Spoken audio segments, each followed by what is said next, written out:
menunjukkan keseriusan kita dalam rangka hilirisasi timah. Yang nikel sudah, timah, boksit, semuanya akan saya ikuti dan ini nanti akan selesai November dan kita harapkan pergerakan hilirisasi di timah akan segera mengikuti seperti yang kita lakukan di nikel, tapi kita belum berhitung kapan akan kita stop ekspor bahan mentah timah. Baru kita hitung semuanya. Nanti kalau udah hitungannya matang, ketemu kalkulasinya, akan saya umumkan stop misalnya tahun depan atau stop tahun ini bisa terjadi. Jadi saya kira kesiapan dari smelter baik milik BUMN maupun milik swasta harus kita kalkulasi. Presiden Joko Widodo meninjau proyek pembangunan smelter PT Timah Tbk di Bangka Barat, Kepulauan Bangka Belitung.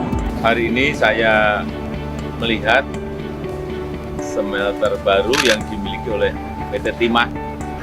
Ini menunjukkan keseriusan kita dalam rangka hilirisasi timah. Yang nikel sudah, timah, boksit, semuanya akan saya ikuti dan ini nanti akan selesai November dan kita harapkan pergerakan hilirisasi di timah akan segera mengikuti seperti yang kita lakukan di nikel. Progres pembangunan pelabuhan Tanjung Ular di Provinsi Bangka Belitung sudah selesai 99%, tinggal finishing akhir. Dan kita harapkan dengan pelabuhan Tanjung Ular ini nanti mobilitas barang utamanya CPO, utamanya timah bisa melalui pelabuhan Tanjung Ular ini sehingga ada daya saing yang baik bagi produk-produk baik yang berasal dari Kabupaten Bangka Barat maupun Provinsi Bangka Belitung. Pemirsa, Presiden Joko Widodo memastikan akan segera menghentikan ekspor biji timah. Langkah tersebut dilakukan untuk memperkuat hilirisasi bahan tambang di dalam negeri agar memberikan nilai tambah bagi Indonesia. Kepastian penghentian ekspor biji timah disampaikan oleh Presiden Jokowi setelah meninjau proses pembangunan pabrik pengolahan atau smelter milik PT Timah di Bangka Barat, Bangka Belitung Kamis pagi. Menurut Presiden Jokowi, pemerintah saat ini tengah melakukan penghitungan agar keputusan tersebut tidak merugikan pihak manapun.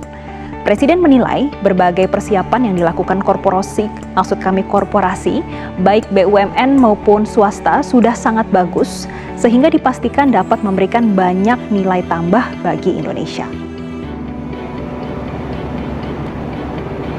Menggunakan TSL Ausmelt, smelter baru PT Timah Tbk siap tancap gas memproduksi 40.000 ton biji timah.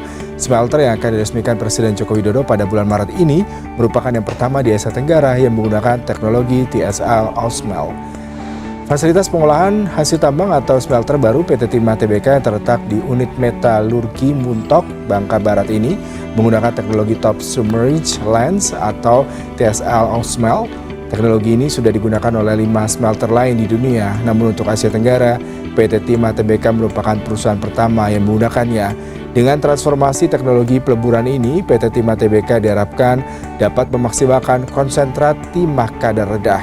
Dengan menggunakan biji timah kadar 40% TSL Ausmelt bisa memaksimalkan produksi hingga 40.000 ton per tahun dibandingkan menggunakan peleburan konvensional yang hanya 28.000 ton per tahun dengan kadar yang lebih tinggi 70%.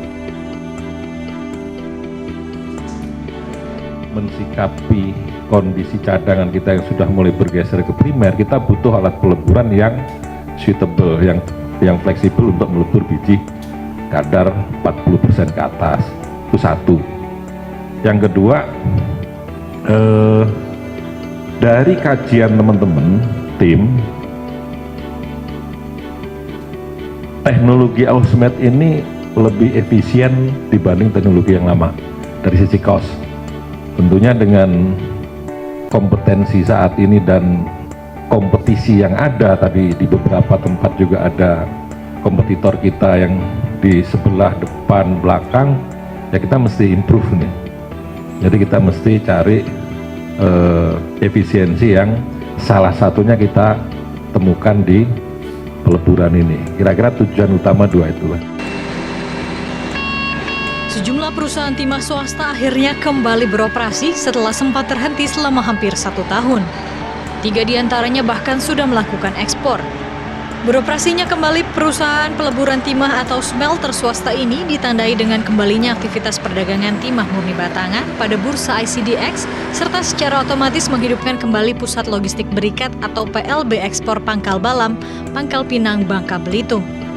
Sebelumnya pemerintah sempat membekukan PLB ekspor ini karena tidak beraktivitas lebih dari 6 bulan. Pelabuhan Pangkal Balam mencatat hingga 17 November 2019 ekspor timah murni batangan oleh 3 perusahaan swasta mencapai 14 kontainer dengan volume 351,306 metrik ton. Masing-masing PT Refine Bangkatin sebanyak 225 metrik ton, Arta Cipta Langgeng 100 metrik ton, dan Mitra Stania Primi sebanyak 25 metrik ton. Perusahaan timah swasta ini mengekspor timah murni batangan melalui 2 bursa dalam negeri dan diharapkan dapat diikuti 27 smelter swasta lainnya. Hingga kini, perusahaan tersebut masih berusaha melengkapi persyaratan pengajuan RKAB sebagaimana diatur dalam Peraturan Menteri ESDM Nomor 1806 Tahun 2018. Produksi timah Indonesia pada tahun 2022 telah mencapai sekitar 70.000 ton.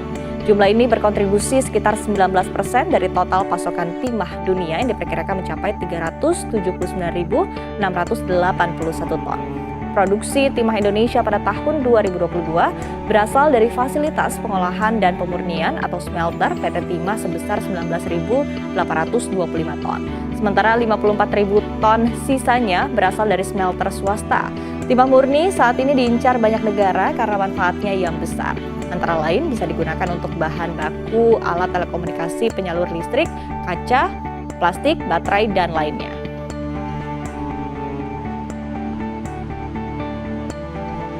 PT Timah Tbk telah memulai pembangunan smelter timah baru di Muntok, Bangka Barat. Pabrik itu nantinya menggunakan teknologi di bidang pemurnian dan pengolahan timah, yakni EPCC TSL Furnace Ausmelt. Sekretaris Perusahaan Timah Abdullah Umar mengatakan proyek pembangunan smelter baru merupakan arahan dari pemerintah selaku pemegang saham mayoritas perusahaan. Pemerintah meminta perusahaan yang memiliki kode saham TINS itu untuk terus mengembangkan fasilitas pengolahan produk hilir tambang mineral. TINS merupakan perusahaan yang menjadi bagian holding pertambangan pemerintah melalui Mining Industry Indonesia atau MIND. Smelter baru TINS nantinya memiliki kapasitas produksi sebesar 40.000 ton. Perusahaan bekerja sama dengan PT Wijaya Karya Tbk untuk menggarap proyek itu. Waktu pengerjaan smelter diperkirakan sekitar 19 bulan sejak peletakan batu pertama. Manajemen TINS memerlukan dana investasi sebesar 80 juta dolar Amerika untuk proyek smelter. Pendanaan itu berasal dari skema pinjaman perbankan serta Export Credit Agency atau ECA.